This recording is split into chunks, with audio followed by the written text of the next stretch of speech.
say one thing. The priority is for the Americans. Yep, I'm First Lieutenant Keegan Parker, Keegan Parker, spelled like it sounds, Parker. And then what unit are you with? I'm with 191 CAV, the Airborne Reconnaissance Squadron within the 173rd Airborne Brigade. Cool, and then what's your role within that unit? Within 191 CAV, I'm the Air Operations Officer, so basically my scope is anything to do with air transportation, so any kind of fixed wing operations such as airborne operations or rotary wing operations. So anything that flies for the squadron, it's my job to plan and resource that. Could you ever imagine, you said you graduated from Colorado State, being out here with the Moroccans, like how is this, how has it been so far? I've always loved to travel, so I've felt like I was pretty worldly before, but the job has given me opportunities to go to places that I absolutely never would have before. Like I certainly would have been on a military base in Morocco working with the Moroccan military, so it's afforded a lot of super cool opportunities. Yeah, definitely, even a year ago, probably wouldn't have pictured myself standing in front of the plethora of people I was today. And what did you do today? What was going on today? So what we just completed on this little field behind me was a rock drill, so a rehearsal of concepts. Basically, that was to create shared understanding between us and our Moroccan partners for the airborne operation that we're conducting on the 10th. So basically, we walked through start to finish what the next few days are going to entail with the hope of making sure everybody's on the same page, and when we go to jump out of the aircraft on the 10th, that everything goes relatively smoothly. And how is this a joint operation with the Moroccans? So basically, a lot of what we're doing here is very closely tied with the Moroccans. For example, we have one US C-130, and then the other two that we're going to be dropping out of are Moroccan C-130s.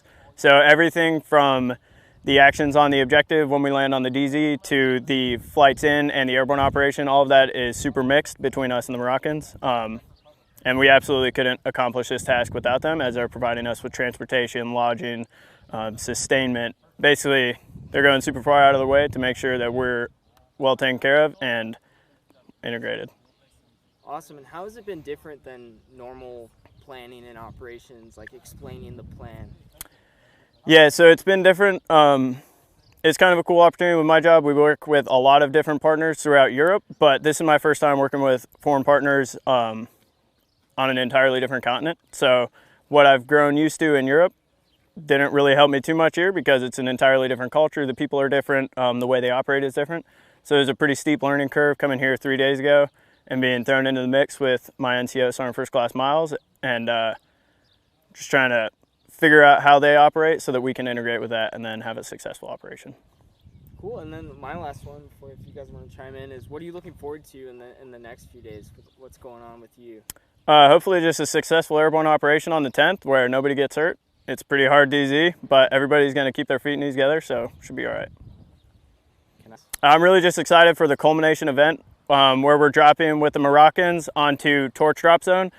Looking forward to everybody getting down to the drop zone safe, and yeah, feet and knees together, and everyone will be all right. Doing things like this. So specifically with the 173rd, as you could refer to it as forward deployed, a lot of what we do has to tie in very closely with the partners we have adjacent to us. So anytime we're involved in really like any large scale conflict, that's likely to involve the partners to our left and our right. Where it's not quite like the US where we're surrounded by our own, we have to make partners and be good neighbors to basically everybody around us because that's our direct support. And those are our partners, and that's the relationships we're looking to build. All right. Do you have anything else you would like?